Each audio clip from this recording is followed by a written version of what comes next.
Our website's Infowars.com and PrisonPlanet.tv. His website's Mancow.com. Now, Mancow says it's really happened to him, and I know about these parties in L.A., San Francisco. I know about them in San Diego. I know about them in England. It's now made national news. It's been in the San Francisco Chronicle. Blood drinking, crapping on stage.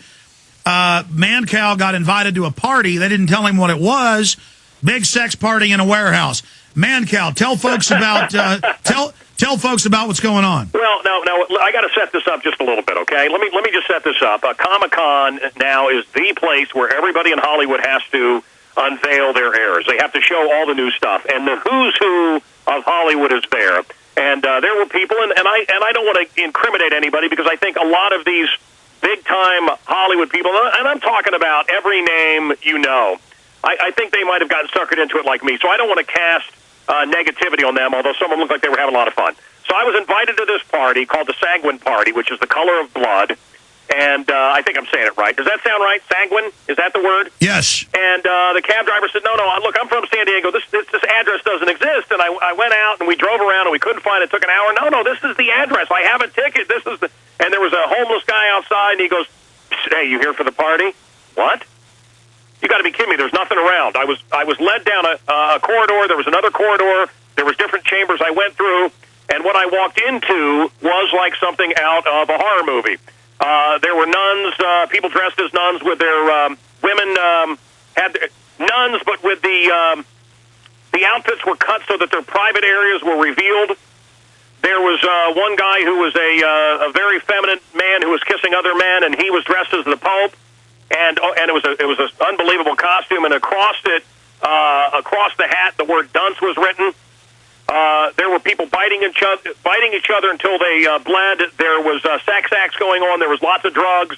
The lights were strobing, and it basically, to me, was very satanic. Now, I had a girl who looked very much like my wife. It's an unbelievable look. You know, this Jessica Alba type, long black hair.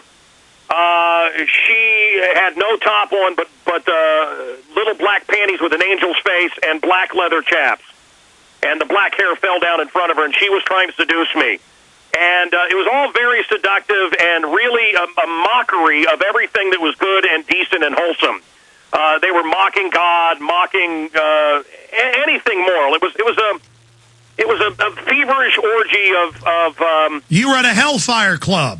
I don't know what it, Alex. For the life of me, I don't know. And I will tell you that I ran into a man who's one of my informants. From the government, who refers to himself as David X, and he investigates these things, and I didn't know he was there, and I still don't know what he looks like, but I left, and he called me, and he's an informant for me for the show, and he doesn't use his real name, and he said, I'm glad you got out of there. I said, who are you? Who are you? How did you get my number? And he's a guy with the government. He says, that woman that was dancing towards you was a shifter. And I said, well, how did you see me? It was the darkness. That woman that was trying to seduce you, thank God you got out of there. She was a shifter. And I think about David Icke, who you've had on your show, I've had on my show. You know, there are some people believe that there are these people that are not what they seem. They look good, but underneath, pure evil. And you can just feel this it. David X guy is probably one of these people running a psyop on you, Mancow. Yeah. That's all this Satanism is a bunch of psychiatry, psychology, witch doctor flim-flam. Witch doctors 5,000 years ago would give you an hallucinogen, you'd flip out, they'd tell you you're now my slave. It's just like, you know, in voodoo where they give people the zombie drug that makes them think they died. It's all just mind control crap. Well, let me tell you something. I actually had someone get inside my dreams. I actually had someone that was able to place themselves in my dreams, and they were influencing my dreams. And I did some things to prevent that. I put a dampening field in my bedroom. Mancow, you're something else today, aren't you? Listen, I know about these parties, but I want to talk about who you saw at the party. I can't. I won't do it. This is Mancow, Republican stalwart, supporter of George W. Bush. We'll be right back in 1 minute with Mancow. Stay with us.